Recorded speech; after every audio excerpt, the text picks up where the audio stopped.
ஆகணும்னு சொல்லி கர்த்தர் சொல்றாரு. இன்னைக்கு நிறைய கிறிஸ்டியன்ஸ் ஒரு மாயமான ஒரு போர்வைக்குள்ள இருக்கிறீங்க. you are showing yourself as a Christian but you are a wolf. நீங்க உலகத்தான போல இருக்கிறீங்க, ஓநாய்களை போல இருக்கிறீங்க, but you are not a Christian even. நீங்க கிறிஸ்டியன்ங்கற போர்வையை மட்டும் உடுத்திருக்கீங்க. you don't know about Jesus. You don't know about cross. உனக்கு இயேசுவை பத்தி தெரியாது, சிலுவையை பத்தி தெரியாது, ரத்தத்தை பத்தி தெரியாது, எதுவுமே தெரியாது. ஆனா நீங்க உங்களை வெளியே வந்து கிறிஸ்தவன்னு சொல்லிக்கிட்டு இருக்கீங்க.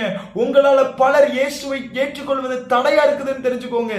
நீங்கள் தேவனுடைய ராஜ்யத்திற்கு ஜனங்களை உள்ளே கொண்டு வருவதற்கு தடையா இருக்கிறீர்கள். நீங்கள் பரிசேயரை போல இருக்கிறீர்கள் என்று அறிந்து கொள்ளுங்க, சதுசேயரை போல இருக்கிறீர்கள் என்று அறிந்து கொள்ளுங்க.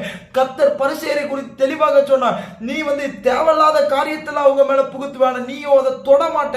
நீ பலரை தன்னுடைய மதத்துக்கு கொண்டு வரணும்னு சொல்லி அங்கேயும் இங்கே போராடுவ. ஆனா உள்ள வந்த பிறகு அவங்க நரகத்தின் மக்களாய் மாற்றுறீங்கன்னு சொல்லி இருப்பாரு. இன்னைக்கு நான் சொல்றேன், நீங்க வேதத்து கற்பனைகளை கை கொள்ள ட்ரை கூட நீங்க பண்ணலனா நான் சொல்றேன், ப்ளீஸ் லீவ் கிறிஸ்டியானிட்டி. ப்ளீஸ் கர்த்தரை விட்டு போயிருங்க. உங்களுக்கு தேவையில்லை. நீங்க சும்மா ஜீசஸோட இருக்கிறேன்னு உலகத்துக்கு ஒரு மாயமான பிம்பத்தை உண்டாக்கிட்டு நீங்க வந்து உங்க இஷ்டத்துக்கு நீங்க ஹோமோசெக்சுவல் கரெக்ட்னு சொல்லிக்கிட்டு இருக்கிற ஒரு கூட்டம் இருக்கிறாங்க கிறிஸ்தவத்துல. விபச்சாரம் கரெக்ட், அது வந்து மியூச்சுவல் அண்டர்ஸ்டாண்டிங்ல பண்ணா எல்லாமே கரெக்டுங்க. நான் சொல்றது அது அருவருப்பு, விபச்சாரம். நீ சொல்றதுக்கே நீ பாவம். அது நீ கிறிஸ்டியன் வெளியே சொல்லிட்டு அதுக்கு ஒரு கூட்டம் நாங்களும் கிறிஸ்டியன்ஸ் தான், ஆனா நாங்க வந்து பிராட் மைண்ட் பீப்புள், நாங்க எல்லாத்தையும் அக்செப்ட் பண்ணுவோம். நீ வேசித்தனம் பண்ணிக்கிட்டு இருக்க. நீ வேசித்தனமான வார்த்தைகளையும் இழிவான காரியத்தையும் நீ தேசத்துக்குள்ள பூத்து கொண்டிருக்கிற. வேதம் என்ன சொல்லி இருக்கிறது? ஓரினை கொடூரமான பாவம், அது இழிவான இச்சை ரோகம் என்று எழுதப்பட்டிருக்கிறது.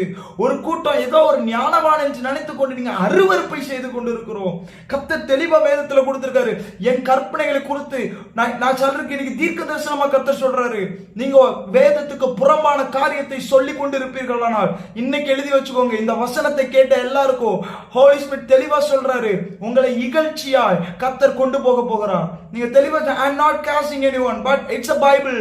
பைபிள்ல எழுதப்பட்ட எதுவுமே இது வரைக்கும் பொய்யானது இல்ல, அது நடந்தே தீரும். நீங்க நிறைய கிறிஸ்டியன்ஸ் வந்து உங்க இஷ்டத்துக்கு வாழ்ந்து கொண்டு இருக்கிறீங்க. நீங்க கற்பனைக்கு கை கொள்ளணுங்கிற ஒரு நடுக்கம் இல்ல, நம் மாறணுமே ஒரு ஏக்கம் இல்ல. தப்பு செஞ்ச தேவனுக்கு முன்பாக நான் தாழ்த்துகிறேன். வேதத்துல என்ன எழுதி இருக்கு தெரியுமாங்க? நீங்க தப்பு செஞ்சுட்டு அவருக்கு முன்னாடி போய் தாழ்த்துனீங்கன்னா இரு மனம் உள்ளவங்களா இன்னைக்கு இருக்கீங்க.